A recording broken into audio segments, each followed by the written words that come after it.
Star Wars, released in 1977, revolutionized the movie industry and gave birth to the special effects blockbuster. Disney purchased the Star Wars brand in 2012 and produced its first Star Wars movie, The Force Awakens, in 2015. Though with each new movie in the Disney era, fan reaction has been increasingly divisive, with fans both rejoicing and raging.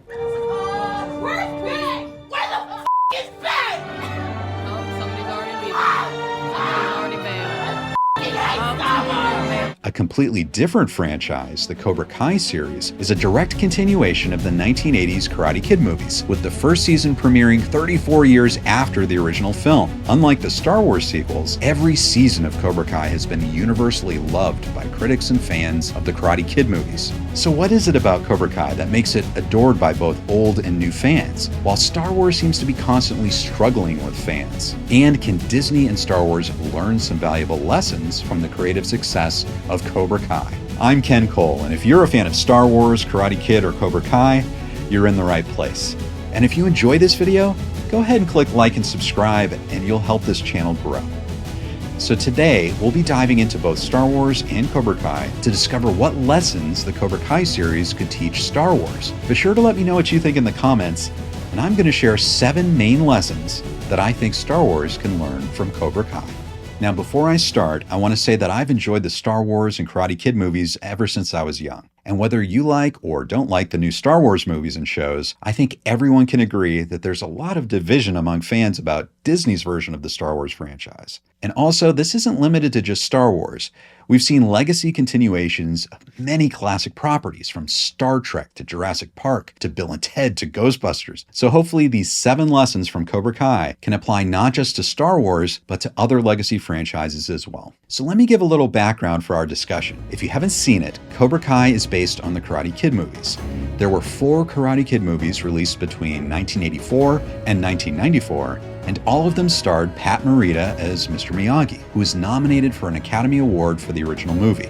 The first 3 movies featured Ralph Macchio as Daniel LaRusso, and the 4th movie, The Next Karate Kid, featured Hilary Swank as Julie Pierce. Cobra Kai is a direct continuation of the events of the first 3 Karate Kid movies, and The Next Karate Kid is also considered canon. Cobra Kai creators Hayden Schlossberg, John Hurwitz, and Josh Heald have said that the series began as a movie concept, and there have been 5 seasons so far, with season 5 now available on Netflix. On the Star Wars side, George Lucas produced and/or directed 6 Star Wars movies from 1977 through 2005, before selling everything to Disney in 2012. Starting in 2015, Disney has released 5 Star Wars films and 3 series, with much more on the way. For this discussion, we're going to focus on Disney's sequel trilogy, episodes 7, 8, and 9, because it's a direct continuation of the story and characters following episode 6, Return of the Jedi, in 1983. Though let me know in the comments if you think these lessons could apply to the other movies and TV series too. So both Cobra Kai and the Star Wars sequel trilogy are legacy sequels. Both are separated from their original movies by about 35 years. Both feature classic characters from the original, played by the original actors. We're home. Both are loaded with nostalgia, and both have to work for an old fan audience and create new fans from a younger generation. So what is it that Cobra Kai does so well and can teach Star Wars? Lesson 1. Stay true to the original story's roots. When George Lucas created Star Wars in 1977, he was inspired by old sci-fi serials like Flash Gordon and Buck Rogers, the films of Akira Kurosawa, especially The Hidden Fortress, but even more so, he admired Joseph Campbell's book, Hero with a Thousand Faces. In that book, Joseph Campbell gathered all of the universal elements and archetypes from myths around the world and suggested a monomyth. Campbell outlined what he called the hero's journey, the elements of a hero's story that are common across all cultures.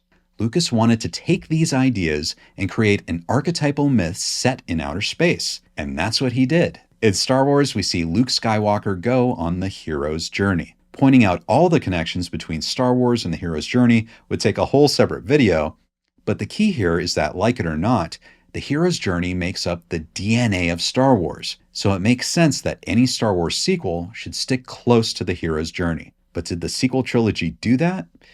It actually didn't. And I think that's why so many fans have problems with the sequel trilogy. Let's look at just one example. One important part of the hero's journey is the mentor. As the hero's journey starts, the hero's living in the ordinary world where there's a call to adventure. And when the hero accepts that call, what must I do? Their first brush with the outside world is through a mentor. The mentor introduces the hero to the outside world, teaches the hero about the perils ahead. The ring has awoken. It's heard its master's call. And offers supernatural aid, which can be a talisman, weapons, or knowledge. Is it safe? Never put it on, for the agents of the Dark Lord will be drawn to its power.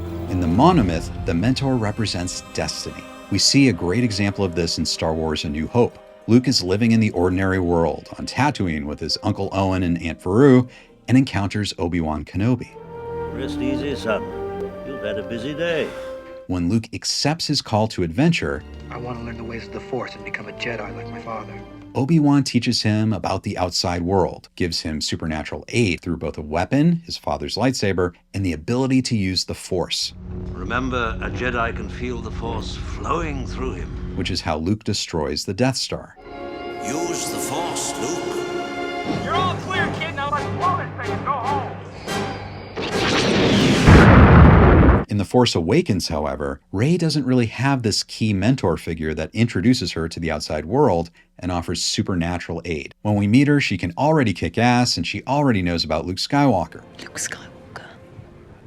I thought he was a myth. She can already fly and fix the Millennium Falcon as well as Han Solo.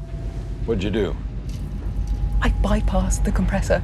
Han himself doesn't really offer any supernatural aid, but actually offers her a job that would take her away from her journey to be a hero. I've been thinking about bringing on some more crew, Rey, a second mate. Are you offering me a job? Maz shares a little supernatural knowledge in a brief scene. I am no Jedi, but I know the Force.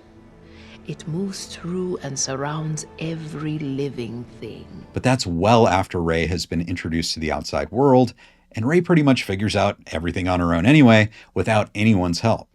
You will remove these restraints and leave this cell with the door open. I will remove these restraints and leave the cell with the door open. So Rey's lack of a monomyth mentor, or even a need for one, is just one example of how the sequels deviate from Joseph Campbell's A Hero's Journey, and therefore the roots of Star Wars. The Force will be with you, always. Compare that to the approach that the Cobra Kai series takes. The Karate Kid, at its core, was an underdog coming-of-age tale that focuses on a teenager dealing with bullies with the help of a mentor who teaches ancient techniques in fighting and life balance. Sounds familiar, doesn't it? We can already see elements of the hero's journey in The Karate Kid, with the relationship of the hero, Daniel, and the mentor, Mr. Miyagi, forming the core of the movie. The story of the Cobra Kai series completely follows the Karate Kid's footsteps. Even though the original mentor, Mr. Miyagi, has passed away, both Daniel LaRusso and Johnny Lawrence, who were rivals in the original movie, are now grown up and find themselves being mentors to a new generation of kids who are dealing with bullying and coming-of-age issues. Because Cobra Kai's story sticks so closely to the roots of the Karate Kid movies, it rings true with fans. Whereas the Star Wars sequels may have strayed a bit too far from the original inspiration, Joseph Campbell and the hero's journey. Lesson 2. Stay faithful to the classic characters. It's very important that the audience can recognize and connect to the classic characters that they love. The characters from both franchises have been watched and rewatched endlessly for decades. I love you. I know. To the point where they're embedded in pop culture. Wax on, wax off. That makes it very important for the characters to ring true when we see them again. This guy really had it in for me. Yeah, well, you did move in on my girl. Well, she actually wasn't really your girl anymore, was she? Now, the characters could have moved on and grown over the decades, but if they've changed in some ways, the audience needs to understand why, and those changes have to make sense for the character. And, this is really important, the core of who they are as a character has to stay the same. It's the character's core, the personality. I take orders from just one person, me. Strengths and weaknesses. Daniel-san, you all right? Yeah, I'm sorry. That was pretty stupid. What they want deep down. Ben, I can be a Jedi. And their unique perspective on the world. An enemy deserves no mercy. What is the problem, Mr. Lawrence? that makes them a classic character. If you change their core, then you're really changing the character, and audiences might not buy it. Let's look at what happened with the classic Star Wars characters in the sequel trilogy. When we first see them in Episode 7, The Force Awakens, Chewie, we're home. Han Solo and Chewie are smugglers, the same as they were in Episode 4, A New Hope. So while that's comfy and familiar, it's very different from when we last saw them in Episode 6, Return of the Jedi, with Han being a rebellion general. General Solo, is your strike team assembled? My team's ready. I don't have a command crew for the shuttle. That helped bring down the Empire and beginning a relationship with Leia, a rebellion leader and princess. So does it make sense that Han would become a smuggler again and that Leia would go back to an underground resistance instead of being leaders of this new republic that they helped create? The only explanation we get for both is that after Ben Solo went evil, they went back to the only thing they were good at. We both had to deal with it in our own way. I went back to the only thing I was ever any good at. We both did. Which we know they were both good at a lot more than smuggling and resistance fighting. And what about Luke? Luke disappeared after the Ben Solo incident, right when the New Republic was facing a new threat from the First Order. And when Rey finds him, he's a recluse. Does this make sense based on what we know about Luke? In the original trilogy, Luke, at his core, was idealistic. The droids belong to her. She's the one in the message. We gotta help her. Looked for the good in people. You've only forgotten. I know there is good in you. The Emperor hasn't driven it from you fully. Was a big believer in the Force and the Jedi. I am a Jedi, like my father before me. Never thought twice about putting himself in danger if he could save others. You must not go. But Han and Leia will die if I don't. And valued his friends and family. Hey! I knew you'd come back. I just knew it. Go, my son. No, you're coming with me. When we see him in Episode 8, The Last Jedi, all of these core traits have been completely reversed. He's cynical. This could be how we win. This is not going to go the way you think. Shut himself off from the Force. But I didn't see you. You've closed yourself off from the Force. Very much down on the Jedi. Now that they're extinct, the Jedi are romanticized, deified.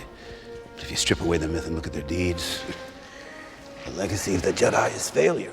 Abandoned his family and friends. Almost killed his nephew. For the briefest moment of pure instinct, I thought I could stop it. And just wants to be alone and die. I will never train another generation of Jedi. I came to this island to die.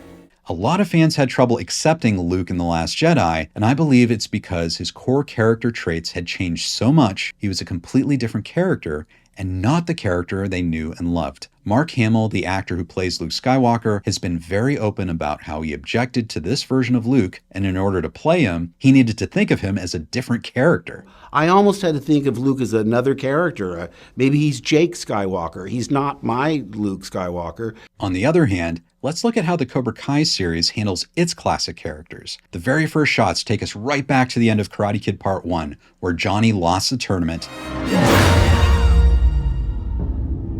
And we flash forward to see that Johnny is a washed-up drunk. Much different than the rich kid from the first movie. However, we quickly understand why he's become this way. He hasn't been able to move on from his high school glory days. He had a bad home life as a kid. I was wondering if I could take a karate class. Karate? Ha! Look at you. You're a skinny little white boy. Had a bad marriage. You gave up on day one. And he has an estranged son. Go to school, don't go to school, I don't care. See, that's the thing. You don't care this wouldn't have taken so long. But here's the key. Deep down, he still cares about the same things. Karate.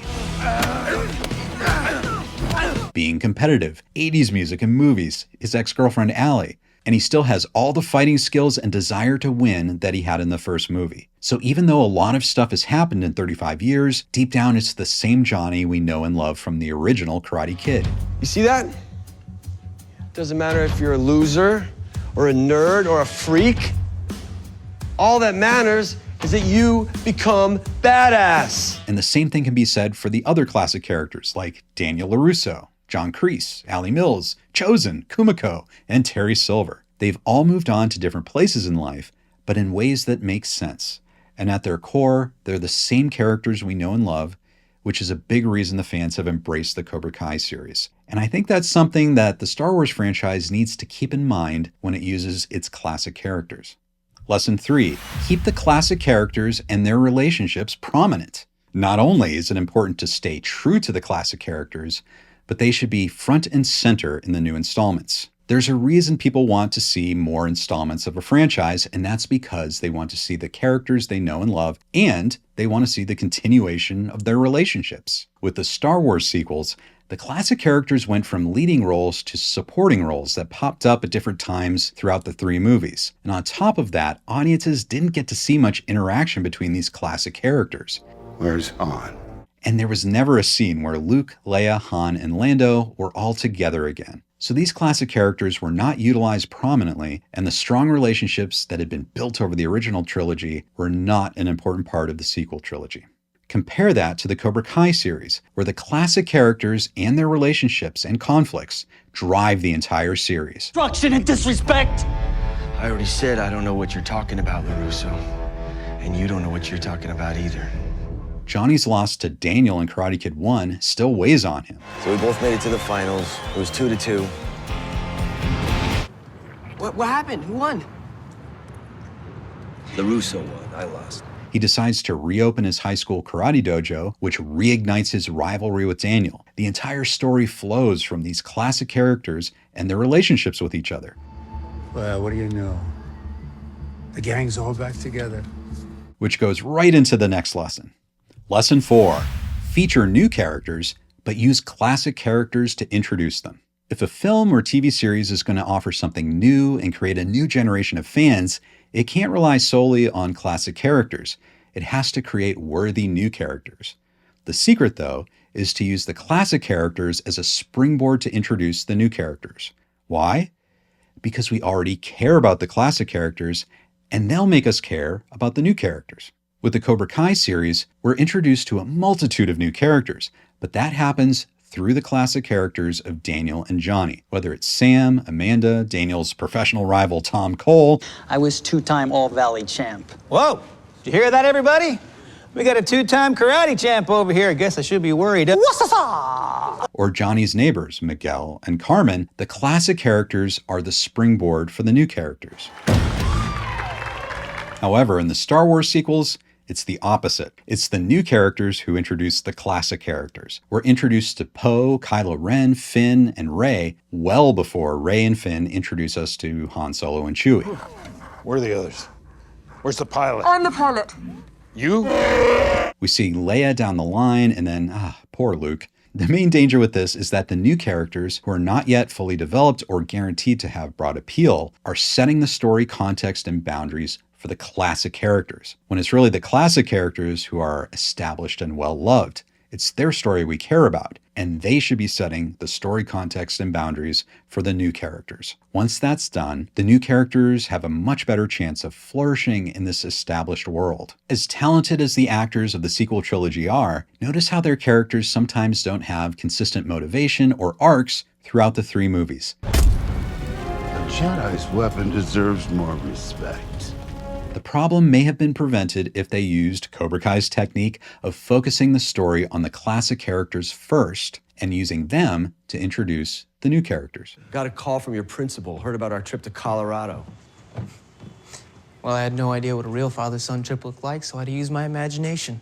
Lesson 5. Don't ignore the, quote, weaker movies. In any classic movie series, there are stronger entries and weaker entries, but all of them combine to create the official story or canon. Even in the weaker entries, there's almost always something new, a character, something we learn about the lore, or even a good scene that makes it a worthy part of the canon. Plus, some fans might prefer the, quote, weaker entries. So as a creator, if you pretend that those weaker entries don't exist, you might be limiting yourself creatively and setting yourself up for fan disappointment. In 2015, when The Force Awakens released, a lot of OG Star Wars fans considered the prequels to be, quote, weaker entries. I don't like sand. It's coarse and rough and irritating, and it gets everywhere. With a chunk outright loathing the prequels. You saved my again. What's this? A local.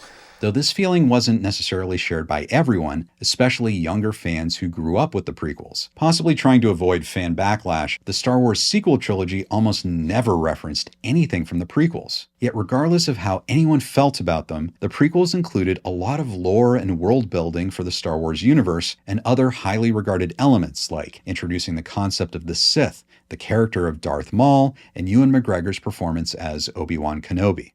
You were the chosen one!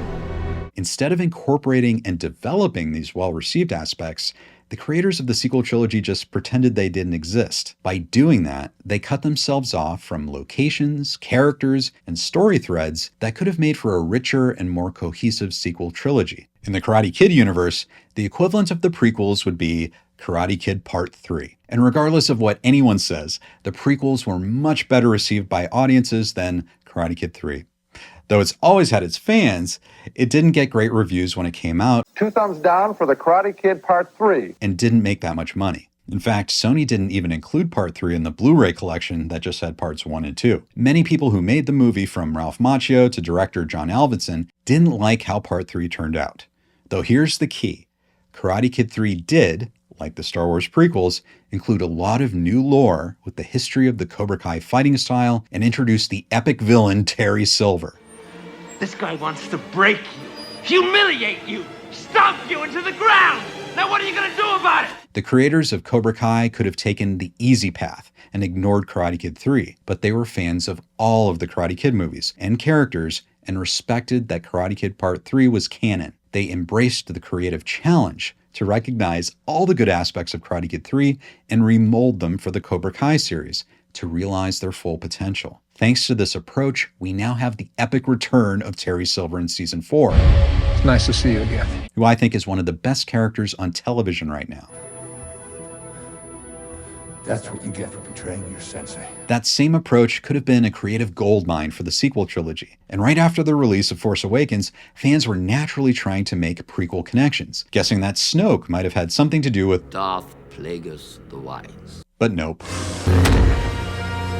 Are there aspects of the prequels that you think could have been used in the sequel trilogy? Lesson 6. Stay connected to the original creators. The creators of a story have a special personal connection not only to the story, but also to the inspirations behind it. They understand it on a deeper level than anyone else. Keeping the original creators involved helps story continuity and integrity. George Lucas created the entire Star Wars universe, supervising and/or approving everything produced under the Star Wars label until he sold Lucasfilm to Disney in 2012. When he sold it, he included his story outline for episodes 7 through 9 of Star Wars, with the informal understanding that Disney would produce that story. You can actually read this story outline in the book Toshin's The Star Wars Archives, 1999 through 2005. I've included a link to the book below.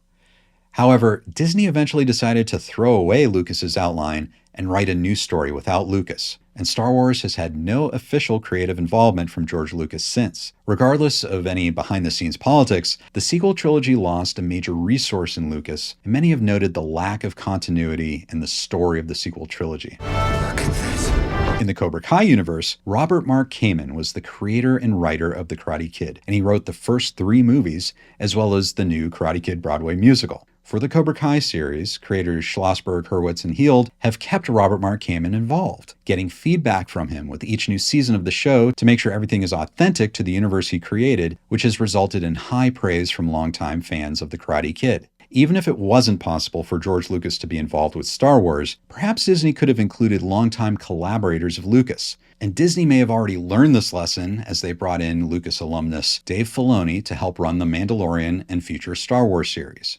Lesson 7, have a story plan.